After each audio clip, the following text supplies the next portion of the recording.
They say a woman softens with age, but Abigail Carter had found the opposite to be true. Somewhere between 42 and forgotten, she had hardened not out of bitterness, but out of quiet survival. There comes a time in a woman's life when the world stops asking who she is and starts telling her who she was. The vibrance of youth is replaced with labels: too quiet, too plain, too large, too late. And for Abigail, that silence, once a comfort, had become a cage. She'd spent most of her life tending to others' needs, washing linens at the town's boarding house, mending seams, smiling when spoken to, but rarely asked anything of her own. Men noticed the giggling girls, the bold ones, the ones who didn't flinch when looked at. Abigail faded into the wallpaper. But silence didn't mean she had no thoughts, no dreams, no longings. At night, she would sit by her small window, hands red from lye and thread, and imagine a porch somewhere far from town. A place where anyone might notice the way she brewed the perfect tea, or how she remembered every kindness done to her even years later. So when she answered an ad to become a mail-order bride, it wasn't desperation. It was hope's final spark. He had written warmly at first, called her Abby, asked about her favorite hymns. She told him how she preferred mornings to evenings and silence to crowds. He never mocked her weight, never asked about her age. For the first time in years, someone seemed to want to know her heart. She rode the stagecoach to Dust Creek with only a canvas bag, a plain blue dress, and every ounce of her courage. But when he saw her step down, he blinked like she'd betrayed him. "You're quieter than I expected," he muttered, "and bigger." That was all. He paid the driver extra to take her back the next morning. Just like that, her worth was measured and dismissed. Not for cruelty, but indifference. And somehow that was worse. That night, she slept in the corner of the town's feed store, alone beneath her coat, staring at the rafters. She told herself she was a fool. She should have known better. Women like her don't get chosen. But what she didn't know, what no one could have told her then, was that someone had seen her. A man not of words, but of weathered strength. A rancher named Eli, whose quiet matched hers in a way that would one day feel like home. And so began the real story, not of rejection, but of rediscovery. Not of romance as rescue, but as recognition. This is the story of a woman who was never too quiet, just waiting for someone who knew how to listen. They said she was too quiet, too delicate to be useful, too shy to be a proper wife. The words followed Abigail Ward like smoke clinging to her skin, her breath, her future.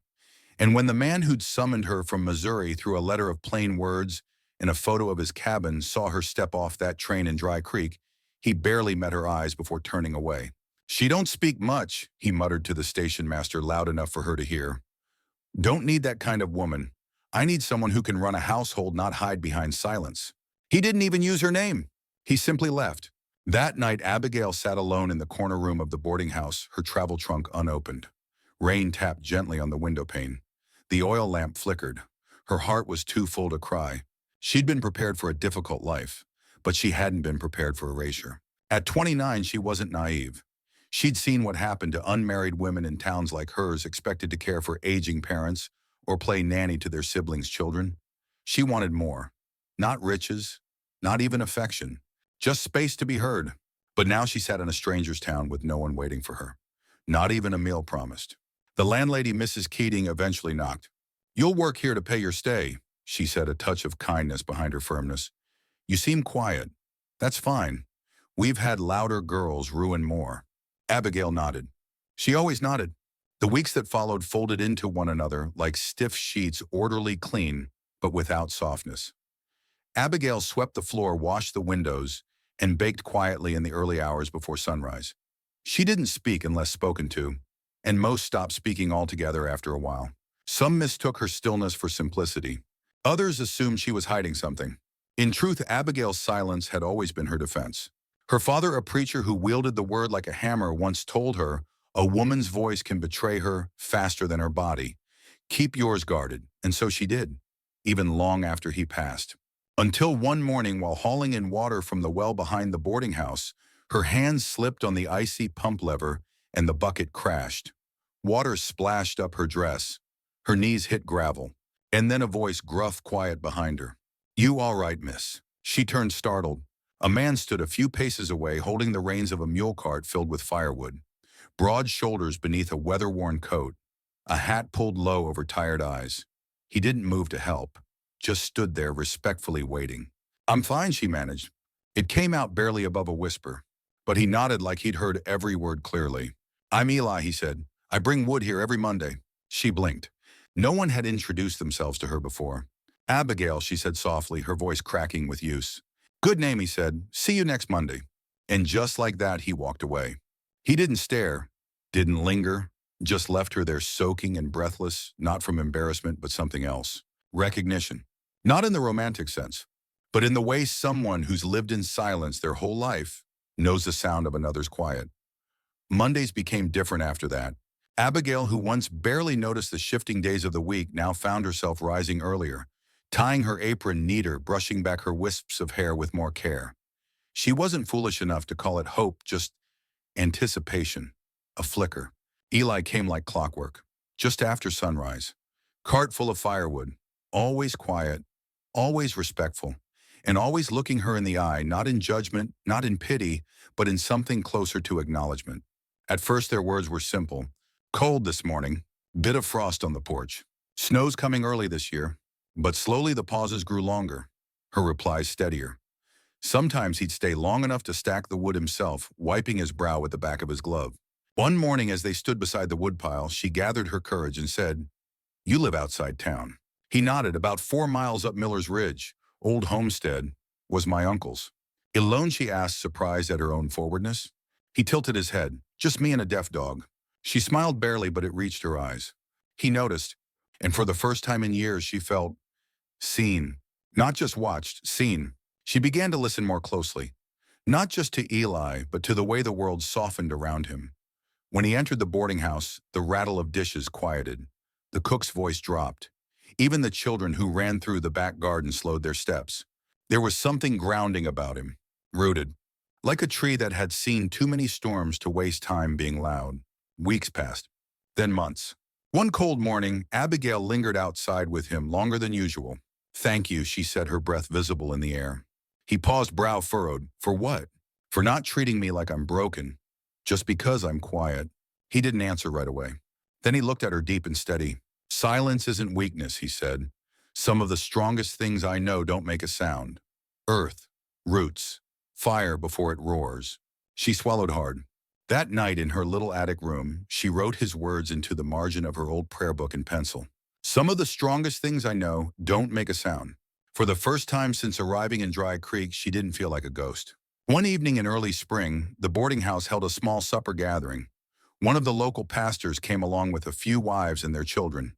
Abigail served the stew, avoiding conversation as usual, until she caught the tail end of a whisper near the back kitchen. "That's her, isn't it? The mail order girl. The one who was turned down before she even unpacked. Shameful, really." Abigail froze. She stood bowl in hand, her face flushed. The pain she thought buried rose again like bile in her throat. That night, long after the guests had gone, she crept to the back porch and sat on the steps in the dark. And as if summoned by her ache, Eli appeared, his boots crunching gently in the gravel. He sat beside her without a word. She didn't look at him, just whispered, "Why do people talk like that?" Eli shrugged. "Because they're scared of what they don't understand." "Do I scare them?" she asked bitterly.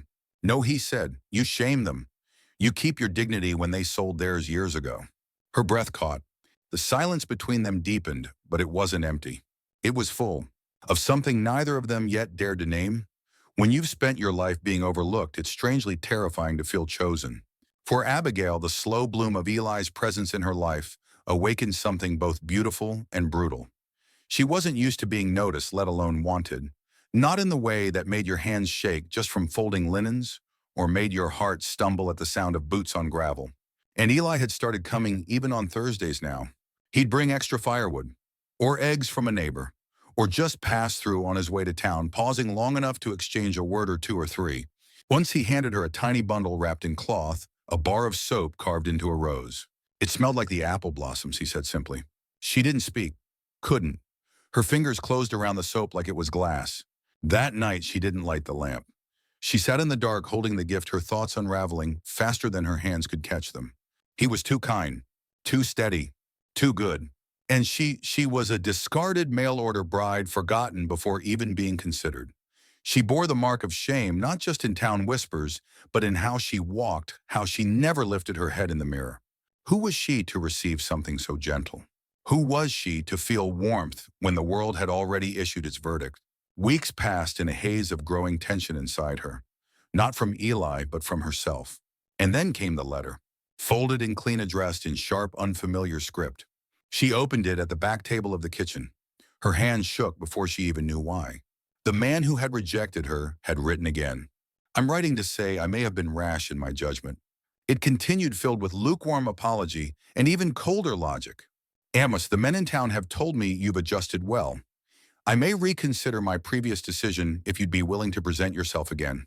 Abigail read the words once, then again, then stared at them for an hour unmoving. The audacity, the condescension, the casual cruelty wrapped in polite grammar. Mrs. Keating found her still seated long after sunset, the letter clutched in her hand like a wound. Girl, the older woman said, don't you dare. I won't, Abigail whispered. But even as she said it, doubt crawled in like fog. What if Eli left? What if she waited too long? What if the world only gave you one shot and it had passed already? She stayed distant the next time Eli came. Her answers were clipped, her hands busy, her eyes down. He noticed. He always noticed. When he finally asked, did I do something wrong? She looked up and saw not hurt in his eyes, but concern. For her, not himself. No, she said softly. I just don't know what to do with kindness. Eli didn't flinch. He just nodded and said, then I'll keep giving it until you do. That night, Abigail cried for the first time in years, not from shame, but because someone saw her pain and didn't look away. Spring came to Dry Creek with a suddenness that startled the bones. The earth cracked open with green shoots. Dust turned to puddles. And in the boarding house garden, Abigail felt something shift inside her too, though it had nothing to do with the season. She no longer waited for Eli with fear. She waited with presence, the kind that knew she was no longer invisible. One morning while she was sweeping the porch, Eli arrived without wood or eggs or news. Just himself. I want to show you something, he said, his voice low. She blinked. Now, if you'd like. He offered his hand, not forceful, not demanding, just there. And for once she reached for it. They walked quietly through the edge of town, then past the wild thicket of Miller's Ridge where the air smelled of pine and smoke. The trail wound upward gently until they stood before a modest cabin. A dog with pale eyes barked once and wagged its tail. Eli opened the door. Inside was warmth, wood stove heat, rough quilts, simple things, but also something else. A shelf of books, a rocking chair smoothed by use, a row of mugs with mismatched handles. It's not much, he said, but I've lived alone a long time. I was waiting to know who I'd share it with. Abigail stared at him, not in fear but in disbelief. You built this for someone. No, he said. I built it with the hope someone might one day feel safe enough to stay. She stepped in fingers, grazing the mantel. There was a small drawing on the wall, a wildflower, simple pencil strokes. It's not a fancy life, he said again, but you'd have your own room, your own key. You'd never have to speak when you didn't want to. You'd never be touched unless you reach first. Abigail closed her eyes. No one had ever offered her freedom, always expectation, always silence in return for acceptance. This was different. This was choice. I don't know how to belong anywhere, she said quietly. Eli's voice was steady. You don't have to belong, you just have to be. The dog whined, the fire popped. Then with a whisper of a voice she barely recognized as her own, she asked, May I sit? You may sit, he said, smiling. You may stay. You may leave. You may speak or not speak. You may live here, as you are not as someone else needs you to be. A tear slid down her cheek. She didn't wipe it away. She just sat, in the stillness, in the warmth, in the newness of not being afraid to be herself. That evening, back in her room, Abigail took out the letter from the man who had rejected her. She read it once more, then tore it into neat, deliberate strips. And for the first time, she didn't just burn it. She watched it burn until it was ash. What was taken from her, the dignity, the worth, the voice, had not disappeared. It had only been buried. And now it was returning, not with noise, but with presence. Some love stories are not loud. They don't begin with fireworks or end in dramatic declarations. Some stories are written in the quiet between the glances, in the gesture of pouring another cup of tea, in knowing when to stay and when to say nothing at all. That's how Abigail and Eli began. There was no sudden shift, no sweeping kiss in the rain, just presence, repetition, reverence for each other's quiet. She started visiting the cabin more regularly. sometimes with a basket of bread from the boarding house, sometimes with nothing but herself. He never asked for more. He never expected. He simply made space. The quiet rancher and the shy mail-order bride, two people the world had passed over, found a rhythm that required no explanation. They tended the garden behind the cabin together. He taught her how to mend fences, not just dresses, and she in return showed him how to press wildflowers in waxed paper to preserve a fleeting beauty. Once she brought an old book of poetry forgotten among her few belongings. She read aloud by the fire, her voice unsure at first, but Eli sat still listening like her every word mattered. He didn't interrupt, didn't finish her sentences. He waited, always. It was this that healed her the most, not any grand gesture, but the absence of force, the respect for her pace, the way he looked at her, not as someone broken, but as someone becoming. One afternoon, while gathering eggs, she noticed a girl in town staring at her not with pity but admiration. It startled her. Later, she caught her reflection in the cabin window. Her face hadn't changed, her body hadn't changed, but her eyes had. They no longer searched for approval. They held a steadiness she didn't recognize, yet belonged to her. She remembered how once she had prayed only for a man who would take her in, who wouldn't send her back, who might overlook her size or her shyness and let her survive beside him. Now she was loved not in spite of those things, but because of them. You carry stillness like it's sacred, Eli had told her one evening. Stillness, she had asked. Like the surface of a lake, he said. You look quiet, but underneath there's life. Abigail smiled. She had once believed her silence was a flaw. Now she understood it was a form of language. It was how she listened, how she observed, how she survived. And in Eli, she found someone who spoke that same unspoken tongue. There was no formal proposal. Only a day in late June when he cleared a space in his closet and left her a hand-carved box for her sewing needles. She moved in slowly, like mist rolling in over a hill. But it was hers. Her choice. Her timing. Her story. Peace once found is a tender thing. It must be guarded not with walls but with clarity, because sooner or later the world always comes knocking. For Abigail, it came one bright morning in the form of a knock on Eli's cabin door. 3 sharp raps, too firm, too certain. She opened it with a calm she didn't feel. Standing there was Mr. Hayward, the man who had once rejected her as a mail-order bride. He wore a tailored vest and a smugness she remembered all too well. Miss Abigail, he said, removing his hat but not his arrogance. I heard you'd settled. I thought it was high time we spoke. Eli stepped forward from the back room, quiet but unmistakably present. He said nothing, just stood at Abigail's side. Hayward continued, Seems there's been a misunderstanding between us. When I declined your arrival, it wasn't personal. I simply assumed, well, that you might not adjust to our ways here. But clearly, I underestimated your usefulness. Abigail didn't blink. Usefulness, she echoed. Yes, the town's begun to speak well of you. The boarding house praises your skills. You've filled out your place nicely, and I'd be remiss not to consider the value of a woman who's both hardworking and now clearly loyal. Something in Abigail's chest tightened. The old her might have wept for even this scrap of approval, might have bent under the weight of being seen again. But not now. Not after Eli. Not after healing. I'm not a mule, Mr. Hayward, she said, her voice low but steady. My worth isn't measured in how useful I am to you. He laughed lightly, unsure if she was serious. But Eli didn't laugh. He stepped closer and looked Hayward squarely in the eye. She doesn't belong to anyone but herself. Hayward's face stiffened. He adjusted his hat and sniffed. Be that as it may, offers like mine don't come twice. Then I'm glad I didn't take the first one, Abigail said. She shut the door. Her hands shook after, but it was done. The reckoning had come not as a dramatic confrontation, but as a mirror. And this time she had not flinched. Later that evening, while sipping tea on the porch, she turned to Eli. I didn't realize how much of me still feared being small. He nodded. You're not small, Abigail. You were just made to feel that way by people too afraid of your quiet power. She looked at the sky streaked with gold. I think I finally believe you. And she did. Because now she had faced the man who once made her feel like less and discovered she was so much more. The hardest part of becoming yourself isn't the beginning. It's staying. Abigail stood at the edge of the field behind Eli's cabin, watching the golden grass ripple like waves in the late summer breeze. A year ago, she would have shrunk from this open space. Too much room to be seen. Too much silence to fill. Now she understood some silences were sacred, and not every open place meant exposure. Sometimes it meant home. Inside the cabin had changed. Her sewing basket sat beside the hearth. Her pressed wildflowers hung framed by the window. A shelf of poetry, her poetry rested between Eli's ledgers and trail maps. Their two worlds stitched together. One morning she woke to Eli already at the table carving something with quiet focus. When he noticed her, he smiled shyly and handed her the piece of wooden plaque.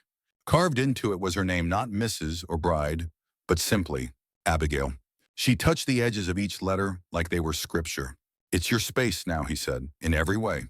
She couldn't speak, just laid her hand over his fingers, strong from work and gentleness alike. That evening, they shared stew by the fire, but it wasn't the food that fed her. It was knowing she had found something more permanent than any promise. A place where she was known, not as a burden, not as a consolation, but as herself. Town folk still whispered sometimes. She saw the glances, the curiosity about the quiet woman with the round figure, and softer words living with the rancher who rarely spoke. But she no longer flinched under their eyes, because the people who mattered already saw her, and she had learned the difference. One crisp September morning, a new mail-order bride arrived by stagecoach. Young, anxious, clutching a letter with trembling hands. Abigail stood nearby with a basket of bread, watching the girl dismount. Their eyes met. Something passed between them, recognition. Before the driver pulled away, Abigail slipped a note into the girl's palm. 4 words. "You are not alone." Later that day, Eli found her in the garden. She was humming. He smiled, then asked, "Do you miss who you used to be?" Abigail paused, thought for a long moment. "No," she said gently, "but I honor her. She walked through fire so I could stand here." Eli stepped beside her, took her hand, not possessively but with gratitude. And that night, under a sky too wide for shame, they sat on the porch and listened to the world breathe. No more proving, no more shrinking, only belonging. The quiet kind of triumph. The kind that stays. In a world that often celebrates loud voices and youthful sparkle, it's easy for gentle souls to feel invisible, especially as we grow older. Abigail's story reminds us that quiet strength is not weakness, and that worth is not dictated by size, age, or the volume of one's voice. Sometimes it takes the passing of years and the endurance of rejection for a person to finally be seen for who they truly are. For many of us, life hasn't turned out quite the way we once imagined. We've been overlooked, misunderstood, or told we're too much or not enough. But stories like Abigail's gently whisper that it's never too late to be loved rightly. There is still time for kindness, still room for healing, still space for belonging. Let this tale serve as a quiet beacon to all who have known the ache of silence. Because love doesn't always arrive with fanfare, it sometimes shows up in quiet glances, shared work, and a hand reaching for yours when the rest of the world has looked away. If this story moved you, we invite you to subscribe to None, Wild West Saga, where we honor the stories of the forgotten, the quiet, and the brave. Leave a comment if Abigail's journey reminded you of your own or someone you once knew. Share it with someone who needs hope today, because every story of love found in the quiet deserves to be told and remembered.